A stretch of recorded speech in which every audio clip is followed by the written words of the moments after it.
And welcome to study at Shashi Ranjan. आपका मेरे channel study at Shashi Ranjan में स्वागत है। आज हमारा टॉपिक है फिजिक्स में पार्ट फोर है हमारा साउंड। इसके पहले भी मैंने 3 वीडियो अपलोड कर चुके हैं अपने चैनल पे, आप जाके वहाँ देख सकते हो। आपको बता दूँ, ये जो वीडियो है वो मेरे द्वारा बनाया गया, मेरे शॉर्ट्स नोट है। ये एक रिवीजन के तौर पर वीडियो है जो आपको किसी भी एग्ज़ाम में जिसमें फ़िज़िक्स आ रहा है उसमें डेफिनेटली आपको हेल्प मिलने वाले हैं। ठीक है, चलो तो हम स्टार्ट करते हैं अपना टॉपिक। साउंड हमारा टॉपिक है। साउंड में हम स्टार्ट कर रहे हैं। पहला, वेव्स क्या है, तरंगे क्या है। तरंगों के द्वारा ऊर्जा का एक स्थान से दूसरे स्थान तक स्थानांतरण को हम वेव बोलते हैं। मतलब हम क्या बोल रहे हैं कि वेव्स जो है वो एक डिस्टेंस से दूसरे डिस्टेंस पे जा रही है, तभी हमारा क्या हो रहा है, ऊर्जा का ट्रांसफॉर्मेशन हो रहा है। ऊर्जा का ट्रांसफॉर्मेशन का मतलब क्या है, एक जगह से दूसरी जगह अगर जा रही है तो उसमें एक वेव के थ्रू ही वो जा रही है। किसी किसी एक जगह से दूसरी जगह पे जाने के लिए एक वेव की रिक्वायरमेंट हमें होगी। ठीक है, तो हम इसमें पहला है हमारा मैकेनिकल वेव्स, जिसको हम बोल रहे हैं यांत्रिक तरंगे। वे तरंगे जो किसी, क्या बोल रहे हैं यहाँ पे, ऐसी तरंगे जिन्हें हमें माध्यम की रिक्वायरमेंट होगी। कोई एक माध्यम जैसे सॉलिड हो, लिक्विड हो, गैस हो, से होकर संचरित होती है, उसे मैकेनिकल वेव बोलते हैं। अगर जैसे मीडियम की रिक्वायरमेंट होगी, माध्यम की रिक्वायरमेंट होगी, मीडियम कोई भी हो सकता है, सॉलिड, लिक्विड या गैस भी हो सकता है। नीचे दिया है, इन तरंगों को किसी माध्यम के संचरण के लिए आवश्यक होती है, मैंने बताया अभी ऊपर। और माध्यम में क्या होता है, इलास्टिसिटी, प्रत्यास्थता और जड़त्व का गुण भी विद्यमान होता है। कोई भी मीडियम होगा उसमें 2 चीज़ जरूर होंगी, एक तो इलास्टिसिटी और जड़त्व, जिसको हम इंटेंसिटी बोल रहे हैं, इनर्शिया बोल रहे हैं। ठीक है, आगे बढ़ते हैं हम।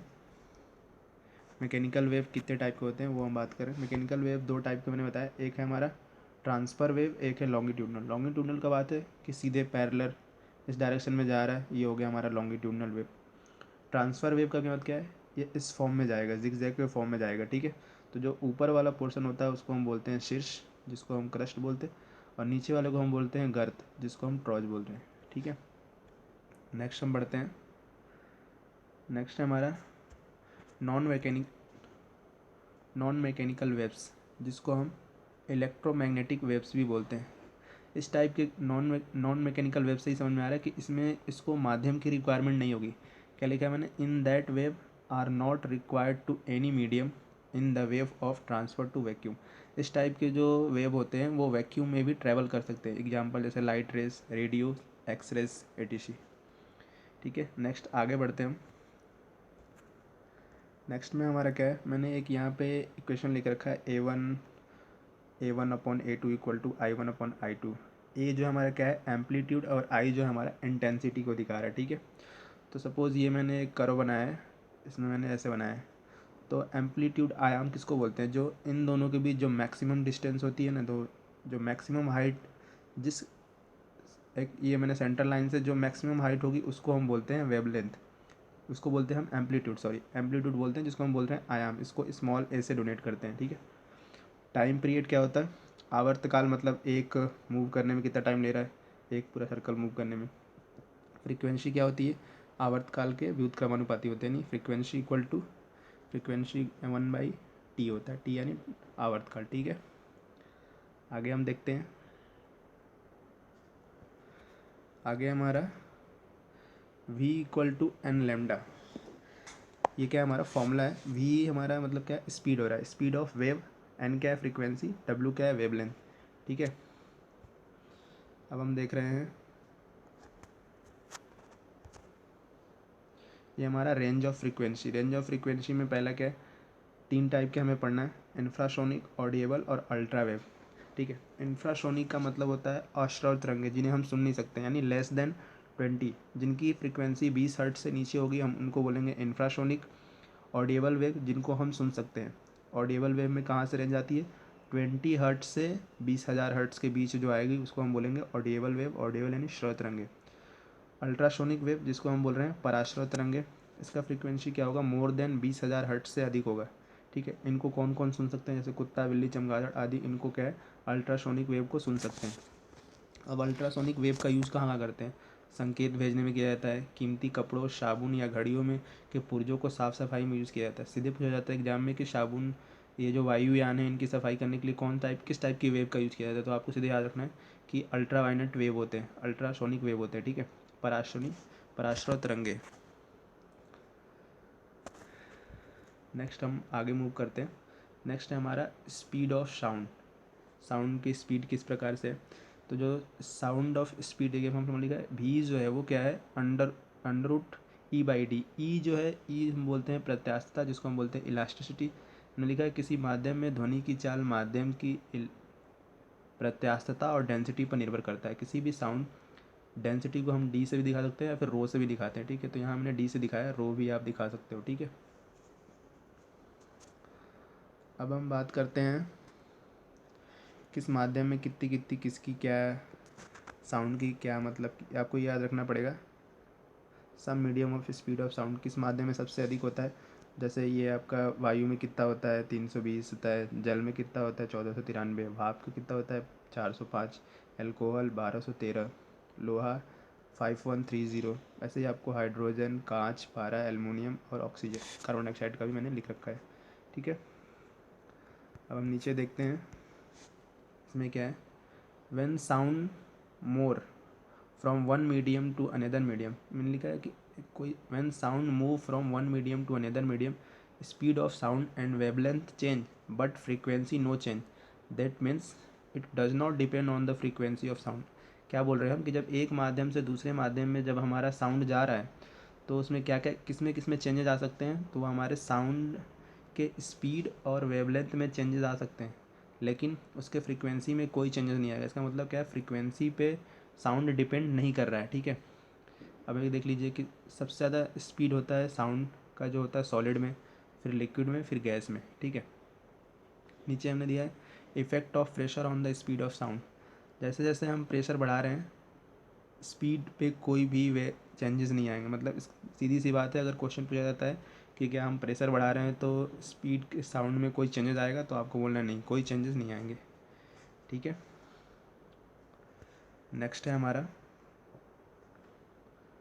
Effect of temperature. जैसे जैसे हम टेम्परेचर बढ़ाते हैं साउंड में 0.61 मीटर पर सेकेंड की डिफरेंस देखने को मिलता है। तो ये सबसे मोस्ट इंपॉर्टेंट ये क्वेश्चन पूछा जाता है कि 1 डिग्री सेंटीग्रेड बढ़ाने के 1 डिग्री सेंटीग्रेड जब टेम्परेचर बढ़ा रहे हैं तो कितना साउंड में इफेक्ट आएगा, तो याद रखना आपको 0.61 मीटर पर सेकेंड, ठीक है। नेक्स्ट है इफेक्ट ऑफ ह्यूमिडिटी। देखो मैंने क्या लिखा है, नमी युक्त वायु का घनत्व शुष्क युक्त वायु के घनत्व से कम होता है, अतः आर्द्र वायु की ध्वनि की चाल बढ़ जाती है। यही कारण है कि बरसात के मौसम में सीटी की आवाज़ बहुत दूर तक सुनाई देती है। आपको ये पढ़ना है एक बार कि क्वेश्चन पूछा जाता है कि क्यों क्यों मतलब हमारा जो रात में जो है आवाज़ ज़्यादा सुनाई देता है, इसका मतलब क्या है, उस टाइम आर्द्र आर्द्र वायु की जो नमी होगी वो लिखा है हमने, न्यूनतम वायु का घनत्व शुष्क वायु के घनत्व से कम होता है। यही कारण है कि सीटी जो है रात में ज़्यादा दूर तक सुनाई देती है, ठीक है। ये फॉर्मूला याद रखना है आपको, V=√m। m क्या है, मॉलिकुलर वेट m1/m2, यानी V1/V2 हो जाएगा √m2/m1, ठीक है। अब हम देखते हैं कुछ आगे क्या है।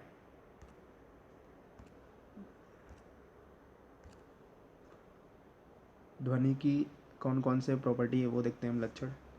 पहला है हमारा इंटेंसिटी, जिसको हम तीव्रता या फिर लाउडनेस भी बोलते हैं। ध्वनि की तीव्रता वह लक्षण है जिससे कोई ध्वनि धीमी अथवा तीव्र सुनाई देती है। अगर क्वेश्चन पूछा जाता है कि धीमी और तीव्र किसके वजह सुनाई देती है, तो वो तीव्रता के कारण ही सुनाई देती है। इसको हम मेजर करते हैं डेसिबल में, डेसिबल डीबी, ठीक है। जब साधारण बातचीत कर रहे हैं तो 30 से 40, जोर से बातचीत हो रही तो 50 से 60, ट्रक और ट्रैक्टरों से जो डेसिबल निकलते हैं 100 से 19 to 100, ऑर्केस्ट्रा 100, विद्युत मोटर 110, जेट विमान 140 से 150, मिसाइल में है 180, ठीक है। नेक्स्ट हम मूव करते हैं। नेक्स्ट जो WHO ने बोल रखा है कि क्या किसके लिए कितना वेरिएबल है। WHO जैसे हमारे जो मानव के लिए जो 45 डिग्री जो है सर्वोत्तम है, इतना एडिएबल में बातें कर सकते हो आप। 75 डेसिबल के ऊपर ध्वनि मानव स्वास्थ्य के लिए हानिकारक है। ये हमने WHO जो हमारा स्टैंडर्ड बना रखा है उसकी बात हो रही है। 130 डेसिबल तीव्रता वाली ध्वनि सुन सकते हैं हम। 85 ध्वनि वाली तीव्रता से व्यक्ति बहरा हो सकता है, और 150 अगर सुन रहा है कोई व्यक्ति तो वो पागल भी हो सकता है, ठीक है, कंटिन्यू अगर वो सुन रहा है तो। पिच, अब पिच यानी तारत्व, ध्वनि का वह लक्षण जिसके कारण ध्वनि हमें मोटी या तीक्ष्ण सुनाई देती है वो पिच ही डिसाइड करता है, पिच डिसाइड करता है। पिच जो है वो फ्रीक्वेंसी पर निर्भर करता है। ठीक है। नेक्स्ट है गुणता। ध्वनि का वह लक्षण जिसके कारण सामान्य तीव्रता तथा समान तरत्व की ध्वनि का अंतर प्रतीत होता है वो गुणता कहलाता है। ठीक है। नेक्स्ट हम आगे बढ़ते हैं। ये है डाफलर इफेक्ट। डाफलर इफेक्ट में डाफलर ने हमें बताया था 1842 ईस्वी में उन्होंने ये बताया था कि साउंड के अकॉर्डिंग उन्होंने एक नियम दिया था जिसे हम डाफलर इफेक्ट बोल रहे हैं। इसमें क्या होता है, कब हमें कोई चीज़ तेज़ सुनाई देगी। ऐसे सपोज़ करो ये हमारा मैन है और ट्रेन है, अगर दोनों एक ही डायरेक्शन में आ रहे हैं, मतलब ये इधर जा रहा है ये इधर जा रहा है, मतलब एक ही डायरेक्शन में आ रहे हैं, इसका मतलब क्या, उस टाइम हमें साउंड ज़्यादा सुनाई देगा। ट्रेन से दूर जा रहा है, ट्रेन भी उससे दूर जा रही है, तो साउंड क्या हमारा लेस होगा।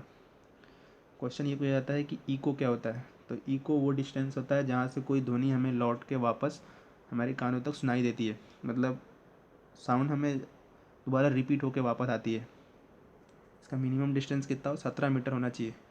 ठीक है, तब जाके इको होता है। और इसका इफेक्ट जो होता है वो 0.1 सेकेंड तक हमारे ब्रेन पे रहता है। 0.1 का मतलब क्या है, 1/10, 1/10 याद रखो आप। ठीक है। अब है हमारा नेक्स्ट मैक नंबर। आपका याद रखना है मैक नंबर। मैक नंबर क्या होता है, किसी माध्यम में पिंड की चाल अपन उस माध्यम में ध्वनि की चाल। ठीक है। अगर मैक नंबर ग्रेटर देन 1 है तो उसको हम बोलते हैं सुपरसोनिक, पराध्वनि। मैक नंबर 5 से अधिक है तो इसको हम बोलेंगे हाइपरसोनिक। ये पूछा जाता है, ज़्यादातर यही पूछा जाता है, हाइपरसोनिक और सुपरसोनिक के एग्जाम्पल आते हैं। ये मैक नंबर दे देगा अगर 5 से अधिक है तो आपको बोलना है सुपरसोनिक है। ठीक है। नेक्स्ट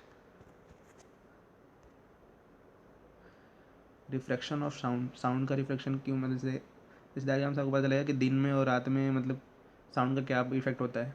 क्यों हमें रात में साउंड जो ज़्यादा सुनाई देता है, इसका इसमें देखो रात में क्या हो रहा है, हमारा साउंड बाहर की ओर फैल रहा है, हर जगह निकल रहा है। ठीक है। इसके वजह से हमें नाइट में जो है हमें साउंड जो है वो तेज़ ज़्यादा सुनाई देती है दिन के अपेक्षा। ठीक है। दो और चीज़ें इसमें हैं। यदि दोनों तरंगे एक बिंदु पर एक ही कला फेज़, जिसको हम फेज़ पर पहुंचती है तो वहाँ पर ध्वनि की तीव्रता सबसे ज़्यादा होती है। उसको हम बोलते हैं समपोषी व्यतिकरण। क्वेश्चन पूछा जाता है कि समपोषी व्यतिकरण क्या होता है। तो जब दो तरंगे एक ही बिंदु पर एक फेज़ में मिलती हैं तो वहाँ पे क्या होगा, साउंड ज़्यादा होगा। इस साउंड ज़्यादा होगा उसको हम बोलते हैं समपोषी व्यतिकरण। क्वेश्चन आता है फिर नेक्स्ट है, इसमें मैंने क्या लिख रखा है, यदि दोनों तरंगे विपरीत कला में पहुँचती हैं तो वहाँ पे कला की तीव्रता क्या होगी, न्यूनतम होगी। इस टाइप की जो घटना होता है वो विनाशी व्यतिकरण होता है। तो आप क्वेश्चन हो जाता है कि विनाशी व्यतिकरण में क्या होता है। विनाशी व्यतिकरण में क्या होता है कि दोनों तरंगे अलग अलग डायरेक्शन में जाती हैं जहाँ से उस फेज पे जो है तीव्रता जो है वो न्यूनतम होती है। यही कारण है कि उसको हम विनाशी व्यतिकरण बोल रहे हैं। ठीक है। तो आज का हमारा ये था टॉपिक साउंड। इससे रिलेटेड कोई भी डाउट हो आप मुझे मेरी मेल आईडी shashiyar996@gmail.com मुझे पूछ सकते हैं। ये मेरा फेसबुक आईडी और ये मेरा इंस्टाग्राम आईडी, आप यहाँ भी मुझे फॉलो कर सकते हो। और हमारे channel study at Shashi Ranjan को सब्सक्राइब करें, साथ ही बेल आइकन दबाना न भूलें।